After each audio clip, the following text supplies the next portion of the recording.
or what have you. So please be patient with me as I walk through some of this stuff. First of all, I want everyone to take a deep breath. Exhale. There's a lot of energy in an environment like this, isn't there? There's a crowd mentality that reminds us that we are involved in a singular social organism and that we relate to each other on a very, very profound and deep level. And as profound as that is on one side, it can also be a little caustic and dangerous on another. If we get too caught up in things that, you know, might move us in the wrong direction. But I don't see that happening here. But I do hope everyone can relax with me for a moment as I begin to speak this very brief but very detailed and intricate talk. As you all know, my name is Peter Joseph, and I work with an organization called the Zeitgeist movement. Thank you. This movement was founded in 2008, and it's a sustainability advocacy group without country, without class, of course, without any religion or race.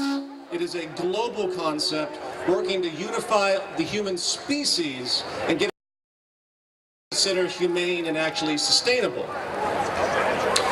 In the longer term interest, we actually seek something that I think many of you might share, which is the removal of the entire socioeconomic system itself. The details of which I'm going to express as I continue this talk. You know, I pulled out some history books recently to see if I'd seen anything like this in basic modern history. Has there ever been a movement that actually goes against the financial and corporate powers on the scale and in the community globally ever? And there hasn't been. And that's a very telling sign as far as the awareness of the culture, wouldn't you say?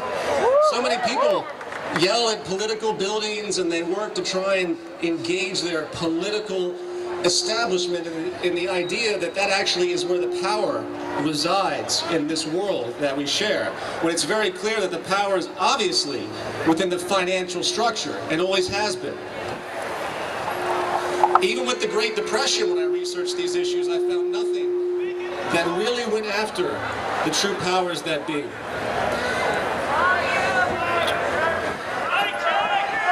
There's a man named John McMurtry, which some of you might be familiar with. He made a very unique analogy to where we are with the state of affairs. He stated that what we're seeing in the world today is actually the rise of the social immune system.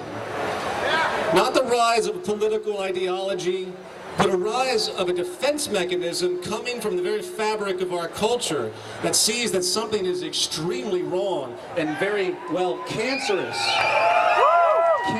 to society as a whole. And we, the social immune system, need to work to recognize the true root problem and then move to remove it as fast as possible before it takes hold and essentially, well, works for our own termination. That's capitalism!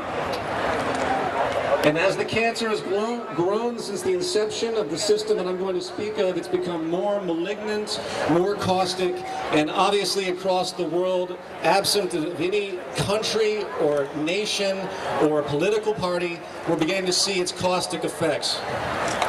However, just as the cancer in our bodies produce different symptoms that harm certain areas first, such as our lungs or our kidneys, we need to ask the question, where is the real sickness lying? I heard someone yell out capitalism a moment ago.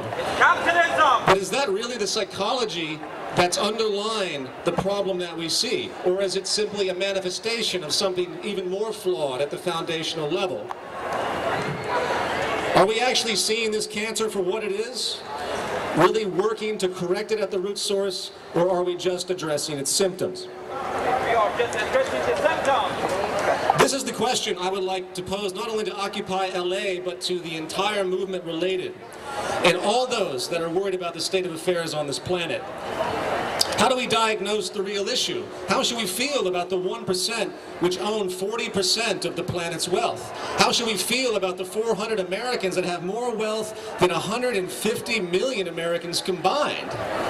How should we feel about the top hedge fund managers that take home over $300 million a year? And for what? Do these hedge fund managers actually create anything? No! Last I checked, the measure of our market system, which justifies its competitive nature, is that those who contribute the most to society are supposed to be the ones that are most rewarded. Obviously, the exact opposite is true. As a quick aside, I will state that if there's anything that could represent the tumor of the system that we inhabit, it would be Wall Street, the stock exchanges, and the banking establishment as a whole. But again, the tumors are not actually the source of this disease. They are symptoms. Symptoms, just as the rampant foreclosures forcing people out of their homes are symptoms. Symptoms like the ongoing economic decline and loss of so-called growth are symptoms. Symptoms like the ongoing debt crisis that has yet to fully hit America, by the way, but has already taken its toll in the EU, Greece, Italy, Portugal, and many others. And obviously no resolution has been found. Why? Because they're trying to resolve the problems that have been generated within this system by using mechanisms of this system. You notice our governments continue to bail out banks across the world, yet they impose austerity on us. Is that a result of something negative? Are these people just evil? Are they just trying to do the worst they can to insult the humanity of us? Are they just corrupt, greedy criminals, anomalies? Are they aliens from another planet that have come down to fuck with us?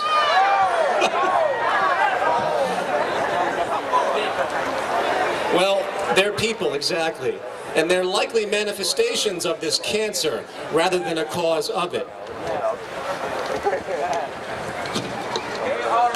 And as the world awakens to this financial system and its flaws, I've noticed a very radical perspective slowly being realized, which transcends the economic tradition many of us assume to be natural to our way of life. You'll notice that we tend to assume that the systems we're born into, the traditional systems, are automatically assumed to be empirical. Have you ever noticed that? We might look at politics and government as we know it as a whole and assume that it's valid. Why? Because that's all we've ever known.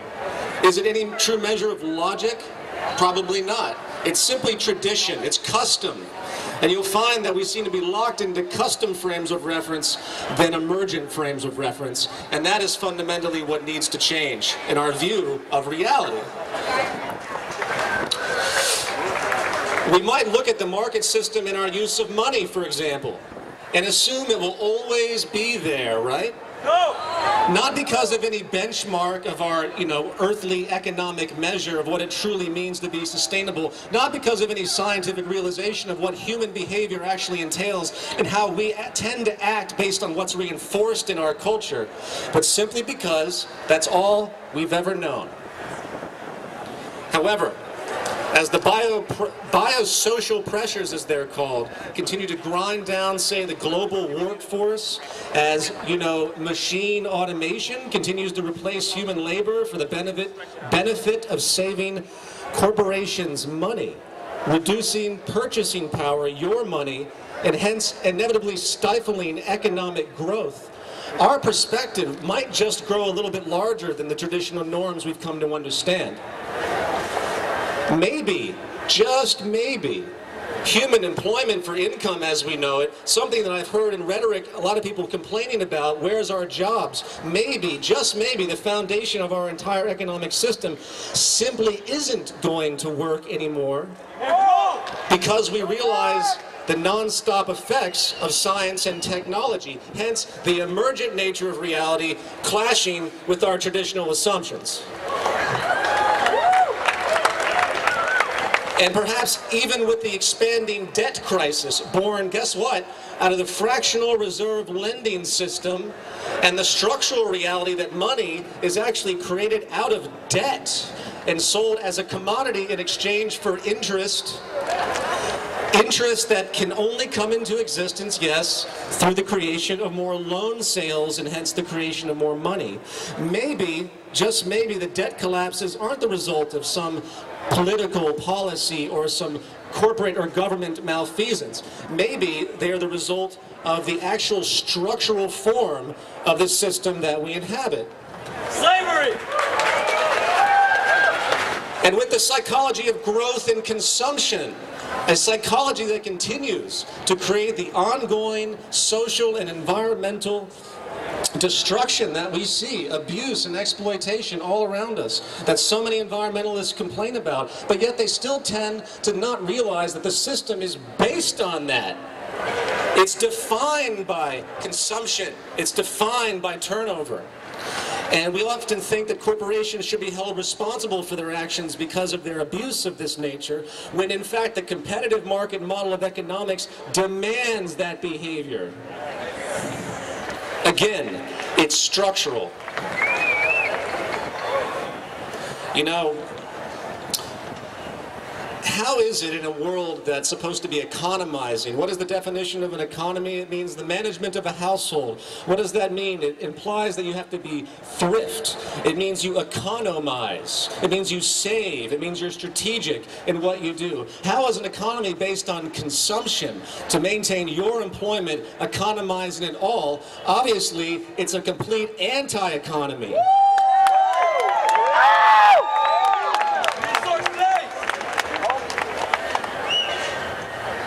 You know, it's time we consider amongst all of this that the problems that we're seeing, that all of us are here about, are actually systemically rooted in the core structure of what defines our economic system and the psychology that is created, supported, and rewarded. I keep hearing the phrase in the Occupy movement, we are the 99%. And while I understand and admire that communicative gesture, I would like to expand back and think about this a little bit more technically. I think it's a little more accurate to say we're not the 99%. We're actually the 100%. And all of us are to blame. The only reason the 1% have what they do is because the 99% continues to support all the elements that fuel the wealth of the 1%. The system is literally designed to support the 1% over the 99%. The values that we see in our culture are designed to make sure you aspire to those that maintain the role of the 1%. It's called the American dream, remember? The American dream, which only exists for the 1% and always did. You know, the success of us is often measured in our material wealth or how we gain admiration in the culture, our dignity defined by what others think of us. Is that true success? No, that is a false, distorted value that came from a system that needed to be based on everyone being inquisitive, competitive, cutthroat, and essentially inhumane.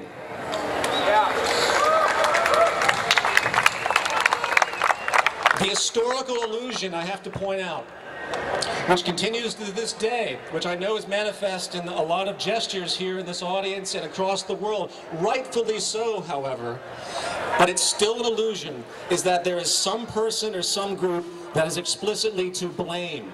Rather than focus on the fact that the 1% of the world's population has over 40% of the planet's wealth, let's instead ask ourselves the question, how is that even possible? How is that even possible that our system allows for such a thing? Do we really have grounds to be surprised at the way the world is operating when the very foundation of what motivates the current social order is taken into account? Should we really be surprised at all? What is the economy? I ask the question. The monetary market model at work in the world means that through the movement of money, power and property can be bought and sold at will within the confines of, say, legal legislation. Legal legislation, by the way, which, yes, is for sale in the open market, just as all politicians are for sale in the open market. just as all administration's policies in general are for sale in the open market, what did you expect when the whole system is based upon the buying and selling of property and power and hence influence? There is no escape from the influence of money with respect to governmental policy. Why? Because government in this system is nothing more than a business. That's all it can be. And I hope that can become clear in the minds of many. And see, the true root of change has to be beyond the lobbying for government to do things within our favor. It has to go deeper. Shut up! And again, while people in the world continue to protest this system, they come up with such terms as corporatism and crony capitalism and even fascism to highlight the legal reality, for example, that yes, businesses can influence all legislations through what's called corporate lobbying. Yet it's legal. Well, why wouldn't it be again? This is what this system is. It's those that seem to impose the assumption that this system is something that it isn't that continues to bother me. This system was always fascist at its very origin. It just took this long for the root of it to rise to the top because the cancer continues to grow. And now the social immune system is noticing it. And that's the only difference.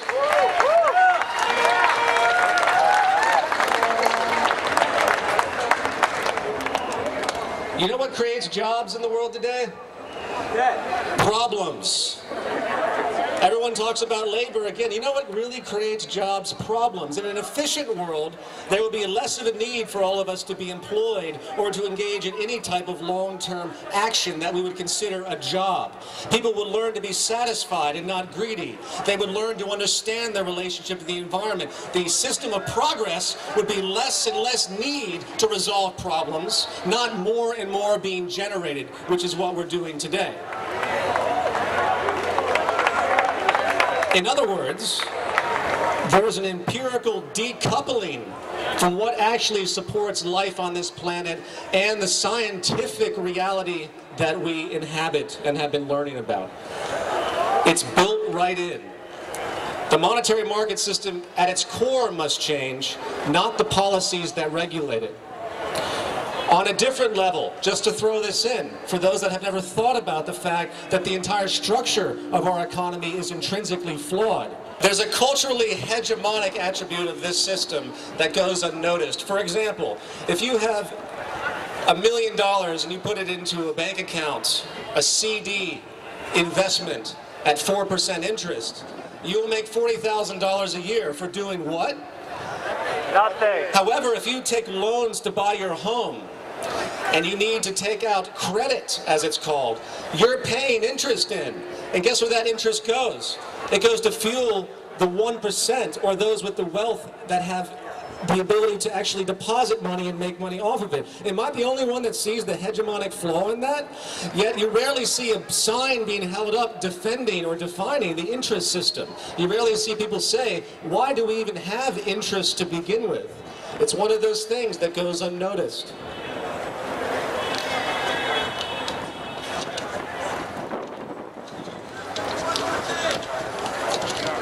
It's the interest of the 1%, but we all seem to think it's okay and normal. This is the problem. No one's realizing what the structural problem actually is. They don't realize the reinforcement they are doing to actually continue this system, while on the other side of their awareness they think they're fighting it. In fact, I'll say this. The values that comprise our culture today are what actually support the higher level classes and systematically repress them without them even knowing it. As I begun to say earlier, in the 1960s, a man named Stokely Carmichael, a famous activist, coined a very important phrase called institutional racism. This was referring now to how unnoticed underlying policies and structures within the social system undermined African American prosperity and equality. What we have today is a mere variation. It's institutional classism. And it is equally a civil rights issue as anything else that has ever existed.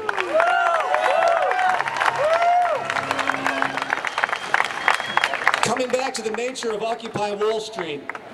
Wall Street itself, as we know, which is the ultimate manifestation of the pursuit of money as a commodity rather than any form of true creation or social contribution, is naturally ripe for symbolic objection. For at a minimum, it shouldn't exist at all, and most certainly not have the grand effect it does on the stability of our economy today. However, that being stated, it must again be made clear that Wall Street and the banking system are not the source of our problems. They are only symptoms of a larger order economic cancer which will continue to not only create more imbalance, but will completely eventually fail by its own gravity and its outdated assumptions of our human conduct and its false environmental relationships. What we are seeing in the world today is, in my view, the beginning of the end when it comes to the protest movements that have been started.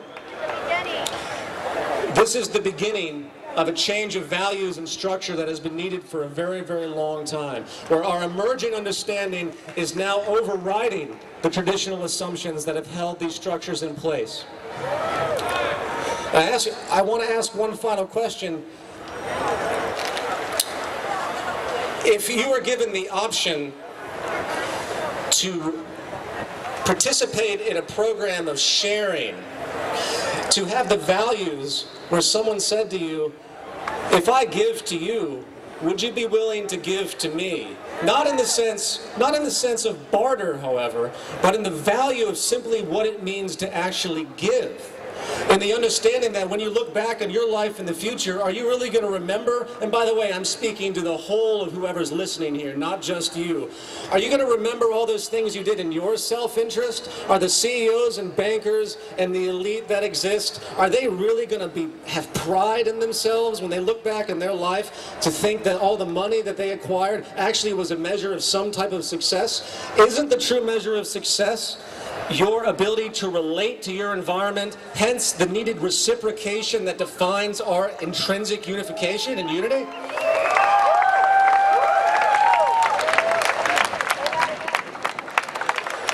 Now, I'm not here to say, when I address the monetary system, that we don't need surgery to remove the effects and cancers of this system. The tumors, in fact, as it were. We desperately do. We do need massive political pressures and to do whatever we can to help this system push into the right direction. But I have to remind all of you that until the root source is addressed, until a movement comes together globally, as it is slowly doing, that's willing to work together to override the system as it exists, not find a seat at the proverbial table, as some may say, but to establish a completely new table, no long-term societal change is going to work. So I leave that with you, and I deeply commend you on your courage, and I thank you for your time, and good luck.